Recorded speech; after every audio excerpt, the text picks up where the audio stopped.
que je me demande souvent, est-ce qu'un jour mon peuple s'en sortira avec tant de richesse et d'abondance? Nous sommes toujours là, battant des bras.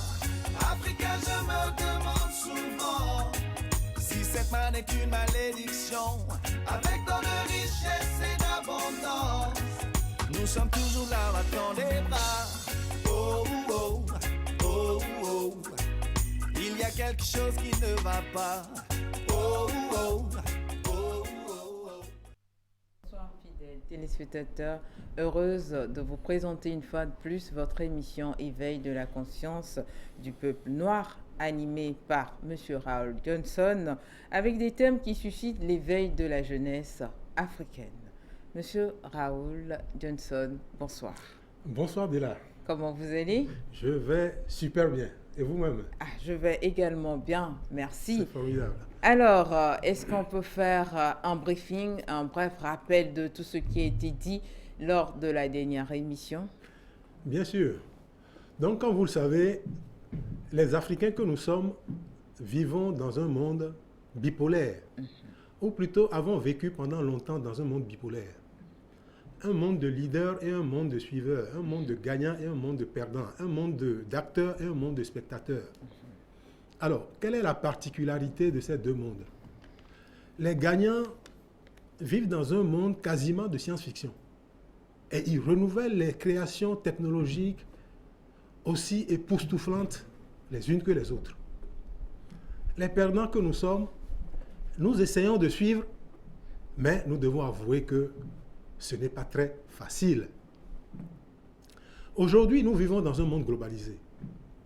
Un monde dans lequel, je serais tenté de dire, tout est renversé. Mais il y a une opportunité extraordinaire dans ce monde, c'est que l'humanité a atteint l'âge d'or de la connaissance. Et ce qui est d'autant plus extraordinaire, c'est que cette connaissance est mise à la disposition de tous les internautes de la planète. Le président Macron, en début du mois d'octobre, a organisé une rencontre avec de jeunes Africains pour étudier les voies et moyens susceptibles de sortir l'Afrique, voire les Africains, puisque l'Afrique, ce sont les Africains, de la pauvreté, de la précarité. Nous avons fait une émission là-dessus. Nous avons indiqué ce que nous lui aurons dit. Et nous avons terminé par une allégorie. L'allégorie de la chenille. Nous avons indiqué à la fin que les hommes que nous sommes des perdants et des gagnants, des chenilles et des papillons, des spectateurs et des acteurs. Il ne tient qu'à nous d'éveiller la nature que nous souhaitons. Alors, quel est le thème du jour proprement dit, M. Johnson? Le thème d'aujourd'hui va s'appesantir sur comment passer de la vie de chenille à la vie de papillon, de la vie de perdant à la vie de gagnant, de la vie de spectateur à la vie d'acteur. Donc, c'est de ça qu'il va s'agir aujourd'hui. Alors, pouvez-vous nous présenter de façon pratique comment passer de cette vie-là de perdant à la vie de gagnant ou de chenille également à la vie de papillon? Comme vous le savez, nous avons présenté dans l'une de nos émissions une méthode. Une méthode que nous avons appelée la méthode SVP RPDCA. Nous allons dérouler cette méthode. Et cette méthode, pour rappel, le S veut dire savoir, parce qu'en toute chose, le savoir est fondamental. Sans savoir, l'être humain navigue, je dirais, dans l'obscurité mentale. Le vouloir. Le vouloir est important parce que la vie a un sens, a une direction. Il est important de choisir la direction que nous voulons suivre. Comme vous le savez, il y a la direction positive et il y a la direction négative. Naturellement, les choix se font de façon quasi automatique, mais aujourd'hui, nous voulons indiquer la direction qui est susceptible d'être la meilleure. Le P pour pouvoir. Le pouvoir, en réalité, c'est la loi du changement, la loi de l'évolution, la loi d'acquisition des connaissances et croyances qui donne à l'être humain la capacité de transformer sa vie de chenille en papillon, de perdant en gagnant, de spectateur en acteur. Et RPDCA, c'est le déroulement des besoins, des projets, des défis, des obstacles que l'homme souhaite réaliser. Alors, est-ce qu'on peut revenir plus en détail par rapport à cette méthode-là? Déjà, le savoir, qu'est-ce qu'on doit faire à ce niveau concrètement? Le savoir, comme je l'ai dit, est fondamental. Et comme vous le savez, si nous prenons l'exemple de la chenille et du papillon, la chenille a été, je dirais, programmée par le Créateur. Elle naît chenille et elle se transforme progressivement pour devenir papillon, si les conditions sont réunies. Le savoir dont nous parlons, c'est le connais-toi toi-même. Connais-toi toi-même parce que l'homme a une double nature. Comme nous l'avons dit, il a une nature de chenille et une nature de papillon, une nature de perdant et une nature de gagnant, une nature, je dirais, d'homme extérieur et une nature d'homme intérieur. Mais ce qui est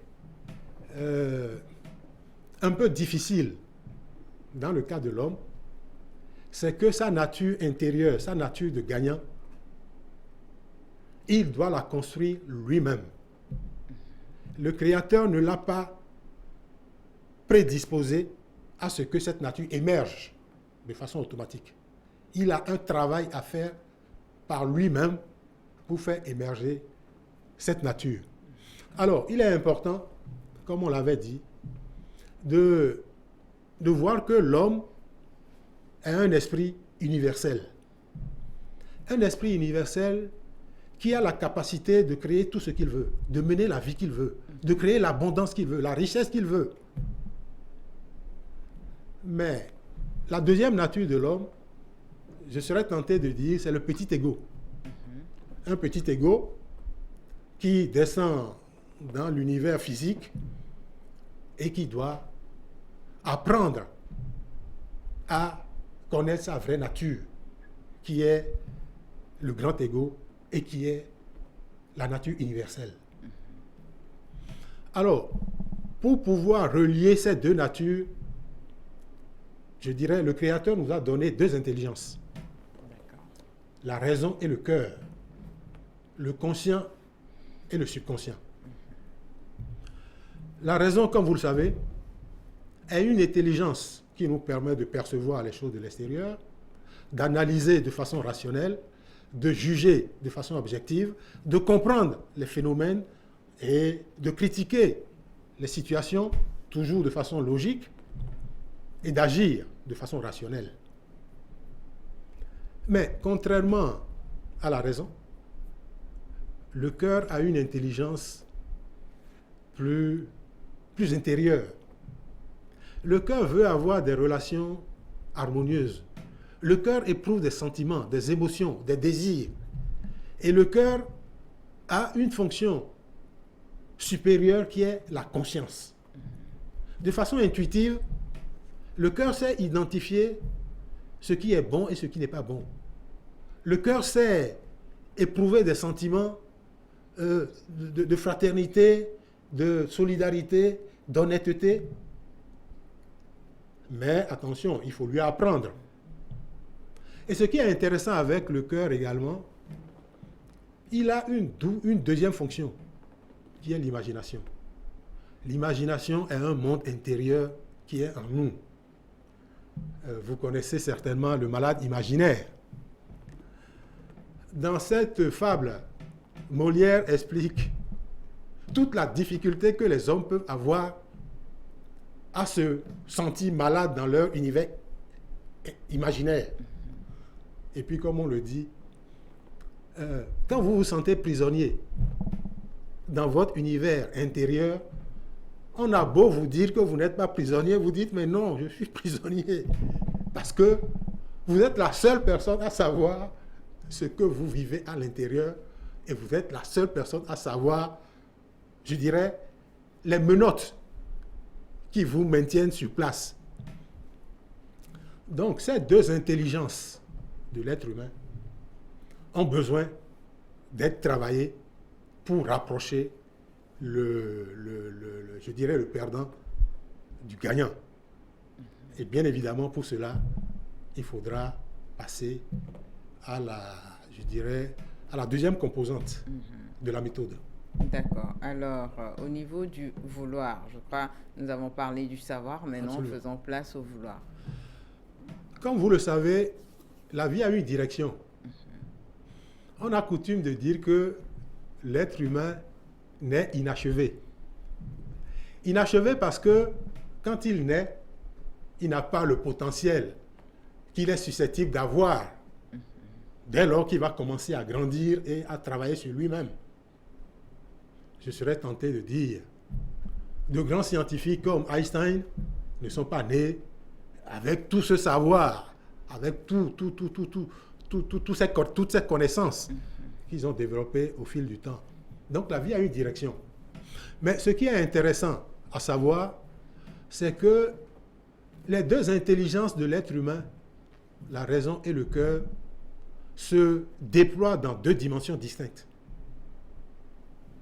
La raison se déploie dans une direction horizontale, selon un axe horizontal, l'axe terrestre. Et il veut comprendre les problèmes de la nature physique et mettre en place les richesses de la nature extérieure pour, agrémenter sa vie. Contrairement à la raison, le cœur se déploie dans la dimension intérieure et selon l'axe vertical. Aujourd'hui, la psychologie moderne explique que c'est fondamentalement l'axe du cœur qui détermine l'état d'esprit de l'être humain. L'axe du cœur. Parce que, encore une fois, quand l'homme naît, il naît inachevé. Il doit passer 4 paliers qui constituent 4 états de nature de l'être humain. Le palier de la victime ou palier de la chenille. Le palier de l'homme loyaliste, c'est le suivant, plus haut. Ce palier lui permet de se défaire de sa situation de victime et de se projeter dans une dimension de foi, de se projeter dans un univers où il est capable de communiquer avec le Créateur. Quand la victime passe au deuxième palier, il est capable de communiquer avec son Créateur, contrairement à quand il est au niveau du premier palier. Ensuite, le troisième palier, c'est le palier de la science. Le deuxième palier est le palier de la conscience. Le troisième palier est le palier de la science. Parce que dès lors que votre conscience est puissante, dès lors que votre communication avec le Créateur est, je dirais, fluide, vous êtes capable désormais, par vos efforts, par votre volonté de chercher à comprendre les mécanismes de fonctionnement des systèmes, vous êtes capable de développer des expertises. Parce que vous comprenez qu'en réalité, le Créateur a créé l'univers sur la base de lois. Okay. Vous prenez un arbre, pour qu'il pousse, il faut le semer, l'entretenir. Vous recherchez, vous analysez les règles, les lois, les principes qui régissent ces systèmes et vous êtes capable de vous les approprier, de les expérimenter et de les mettre en œuvre. Et bien évidemment, dès lors que vous passez au deuxième palier, le palier de la conscience, au troisième palier, le palier de la science, et que vous continuez votre progression, vous arrivez au 4e palier, qui est un univers qui n'a pas de limite. Okay. Le palier de l'intuition, l'éveil du 6e sens. Donc, en réalité, ce sont ces 4 paliers-là qu'il faudra que la chenille gravisse pour passer de sa situation de victime à la situation de gagnant. Alors, voilà défini les 2 premières lettres du SVP. Nous sommes maintenant au niveau de la dernière lettre, le P, à savoir le pouvoir. Alors, comme on l'a dit, l'homme naît inachevé. Pour se parachever, il a besoin d'enseignement, il a besoin d'instruction, il a besoin d'être forgé. Je serais tenté de dire, il a besoin d'être formaté, d'être conditionné. Ça vous fait sourire. En fait, il a besoin d'être configuré. La configuration de l'être humain se fait à peu près en tenant compte des 4 paliers que nous venons de citer. En 4 étapes. Okay. Nous dirons la première étape, c'est l'état de l'être physique de la victime. La deuxième, l'étape de l'être loyaliste, de l'être de foi. La troisième, c'est l'étape de l'être rationnel, l'être scientifique. Et la quatrième, c'est l'étape de l'être intuitif ou de l'être universel. Voilà, au niveau du pouvoir. Maintenant, est-ce qu'on peut revenir en détail brièvement par rapport à ces 4 étapes-là qui constituent le pouvoir? Bien sûr. Nous allons commencer par la première étape. La première étape, comme vous le savez, l'être humain, à cette étape-là, a une nature physique. Et il vit dans le monde physique. Ses connaissances et ses croyances, je dirais, sont d'ordre physique. C'est ce qu'il voit, qu'il interprète, et qu'il interprète bien souvent sans trop approfondir les causes cachées de ce qu'il voit. D'accord. Et l'être physique, je serais tenté de dire, c'est un être qui croit facilement. Je serais tenté de dire, c'est un être qui croit au Père Noël. C'est un être qui croit qu'en jouant au loto, il peut s'enrichir. Et bien évidemment, en tant qu'être humain, quand nous avons des connaissances et des croyances qui ne sont pas suffisamment profondes, nous avons des attitudes, des comportements qui veulent brimer l'autre. Nous sommes jaloux de notre voisin. Nous avons peur dans des situations qui ne méritent pas la peur. Un être physique, par exemple, il pourrait voir un chat, du fait que, selon ses croyances, voir un chat noir est dangereux et est préjudiciable pour sa vie, mais il peut s'enfermer chez lui et dire vraiment ma journée est gâchée et s'enfermer dans cet état-là. Bien évidemment, quelqu'un d'autre voit le chat et puis bon, c'est un chat, c'est un animal comme tout autre. Donc l'être physique a des comportements vraiment égocentriques. Okay. Et nous dirons qu'à cette étape, sa communication avec le gagnant, c'est-à-dire le perdant, sa communication avec le gagnant n'est pas fluide, ou il n'y a même pas de communication. Donc la chenille reste profondément ancrée dans son cocon et n'a aucune idée qu'il y a un potentiel de papillon en elle. Okay. Bien évidemment, dans notre vie, la vie est un combat, comme on dit. Nous avons des buts, nous avons des besoins. Il est important d'œuvrer, n'est-ce pas, pour atteindre ces buts. Mais l'être physique, ses buts, c'est plutôt la survie. Il veut survivre. Et comme vous le savez, un être qui veut survivre contre vents et marées, il est capable de tout. Heureusement, les connaissances, les croyances ou l'éducation est là pour amener l'être physique à comprendre qu'en réalité, il n'est pas une île sur la terre. Mhm. Il ne peut que composer avec les autres. Forcément. Il est important de lui enseigner que, en réalité, les peurs, les doutes, les angoisses qu'il entretient en lui proviennent essentiellement d'une éducation qu'il a reçue peut-être de ses parents, qui eux-mêmes n'ont pas ces connaissances-là et puis l'ont contraint l'ont conditionné, n'est-ce pas, à végéter dans la vie de chenille. D'accord. Ce qu'il est possible aujourd'hui et qu'enseignent les sciences modernes, c'est que, en réalité, dès lors qu'on commence à enseigner à l'être physique la puissance des valeurs morales, la puissance des lois religieuses, parce que les lois religieuses sont d'une puissance extraordinaire. Et les lois religieuses qui nous enseignent de respecter notre père, de respecter l'environnement, de respecter notre frère, d'aimer les autres comme nous nous aimons, ont une puissance extraordinaire. D'accord. Le deuxième outil qui permet de reconfigurer, je dirais, les sentiments et pensées négatives de l'être physique, c'est la pensée positive.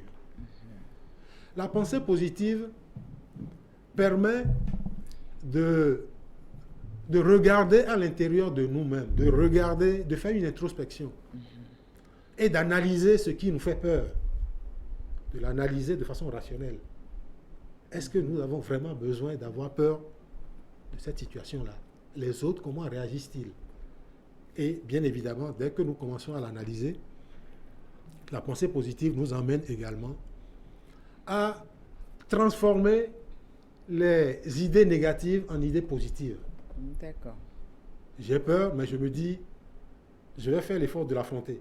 C'est toujours possible. C'est toujours possible. Bon, c'est pas sûr que je vais sortir entier. Mais au Mais moins, on essaye. Mais au moins, on a ce j'essaye. courage-là d'essayer. D'essayer. D'accord. Et à force d'essayer, je commence à transformer progressivement ces pensées négatives en pensées positives. Positive. Et bien évidemment, la lecture de textes inspirants, la lecture de livres qui m'enseignent des choses, parce que les ouvrages nous permettent de découvrir un univers imaginaire dans lequel nous agissons. D'accord. Et bien évidemment, les films, il y a des films inspirants également qui nous permettent de... Donc, par ces outils, il est possible de transformer l'être physique en être loyaliste. D'accord. Je crois qu'il nous reste 3 autres étapes dans cette partie de pouvoir affectif, rationnel, universel. Si on peut brosser ça rapidement parce que le temps nous fait déjà défaut. Très bien.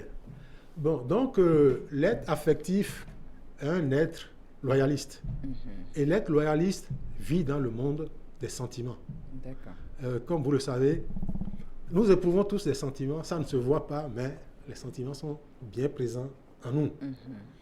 Et comme on l'a dit, l'être loyaliste, dans l'être loyaliste, la fonction conscience est éveillée.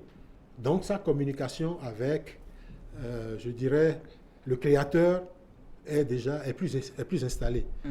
Donc la chenille, à cette étape, n'est plus totalement chenille parce qu'elle commence à sentir le potentiel de papillon en elle.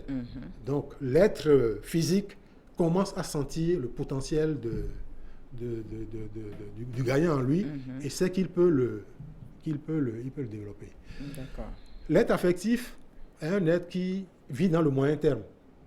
Il développe des comportements de loyauté, de discipline, des comportements de franchise. Il adopte des comportements moraux et il éprouve le besoin d'être en communauté et d'apporter une contribution appréciable à la communauté. Et bien évidemment, il a besoin d'améliorer ces deux intelligences, le cœur et la raison.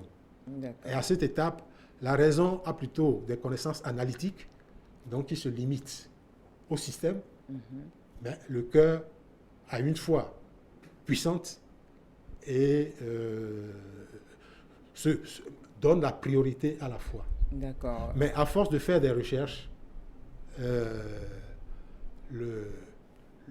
l'être loyaliste commence à éprouver le sentiment d'être profondément rationnel. D'accord. Donc, l'être rationnel, qu'est-ce qui se passe à ce niveau? Au niveau de l'être rationnel, il y a un autre univers qui s'ouvre, le monde imaginaire.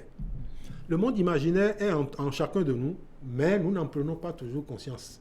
C'est-à-dire que tout ce que nous voulons faire, nous le pensons avant de le faire. Mais rares sont les personnes qui se disent, bon, je vais le concevoir dans ma tête, je vais le planifier dans ma tête, je vais le préparer dans ma tête. Je veux préparer, je dis n'importe quoi, une bonne sauce. Tiens, il faut que j'aille acheter un bon poulet, que j'aille acheter un mouton, que j'aille acheter... Je le prépare. Je veux conduire un projet, je le prépare. Je veux entreprendre une action, je le prépare. L'être rationnel est capable de prendre ses pensées, de les travailler et de les matérialiser dans le monde physique. Physique. L'universel, pour clôturer. L'être universel, à force d'améliorer, d'acquérir des connaissances et des compétences, l'être rationnel passe à l'être universel. Okay. Et comme on l'a dit, au niveau de l'être universel, le cœur et la raison fusionnent. Ce que nous croyons devient ce que nous pensons. Les raisonnements que nous faisons, nous avons une intime conviction que c'est une réalité et d'ailleurs, le monde des rêves s'ouvre à nous. Dès lors que nous avons des projets que nous voulons réaliser, nous les percevons dans une dimension qui n'est pas la dimension ordinaire. Et comme on l'a souvent dit, pour réaliser des œuvres comme les avions, comme des fusées, comme des ordinateurs, il faut bien aller dans une dimension qui n'est pas une dimension ordinaire. Par conséquent, passer de la vie de victime à la vie de gagnant, ou de la vie de chenille à la vie de papillon, se fait à travers un long processus. Nous avons défini 4 étapes. Ces 4 étapes, certains peuvent définir 5, 6, 7 s'ils veulent, mais quand vous parcourez ces 4 étapes de façon harmonieuse, vous êtes certain que vous vous engagez sur la voie du véritable progrès, ce qui entraîne la dernière composante de la méthode, le RPDCA. Vos rêves, vous les planifiez, vous les déroulez, vous les contrôlez et vous les mettez en œuvre. Et bien évidemment, ce qui est extraordinaire également à ce niveau, c'est que pour rêver grand, il aurait fallu que vous ayez les 2 intelligences, cœur et raison, qui sont grands. Forcément. S'ils ne sont pas grands, vous ne pouvez pas rêver grand. Forcément. Pour vouloir réaliser de grandes choses, il est fondamental que vos 2 intelligences qu'on compare d'ailleurs à l'homme et à la femme, qui sont en nous, que nous devons réconcilier. Dès lors que nous les réconcilions, tout va pour le mieux. Je dirais, le chemin devient la destination. Alors, merci M. Johnson. Malheureusement, faute de temps, on ne peut plus aller plus loin. Votre mot de la fin. Nous voulons dire que nous avons vécu pendant de nombreuses années comme des perdants. Aujourd'hui, nous vivons dans un monde renversé, un monde qui doit se reconstruire. Nous devons faire en sorte que ce monde se reconstruise avec nous. Et nous avons toutes les connaissances aujourd'hui pour pouvoir aller dans cette dynamique. Même si ce n'est pas de façon individuelle, de façon collective, nous pouvons avoir ces connaissances.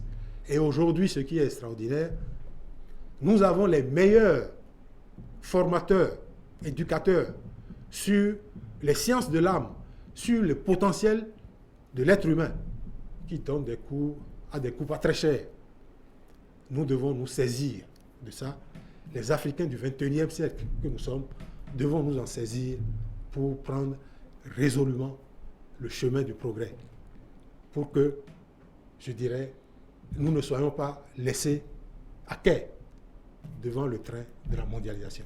Merci M. Johnson. Merci à vous, fidèles téléspectateurs également, d'avoir été des nôtres. Voilà, comment ou que faire pour passer de spectateur à créateur Voilà, beaucoup d'enseignements ce soir avec M. Johnson. Nous espérons tout simplement que vous avez tiré profit de ces enseignements. Bonsoir chez vous. Merci bien. Africain, je me demande souvent, est-ce qu'un jour mon peuple s'en sortira avec tant de richesse et d'abondance? Nous sommes toujours là, battant des bras. Africain, je me demande souvent si cette main n'est qu'une malédiction avec tant de richesse et d'abondance. Nous sommes toujours là, battant des bras. Oh, oh, oh, oh. Il y a quelque chose qui ne va pas.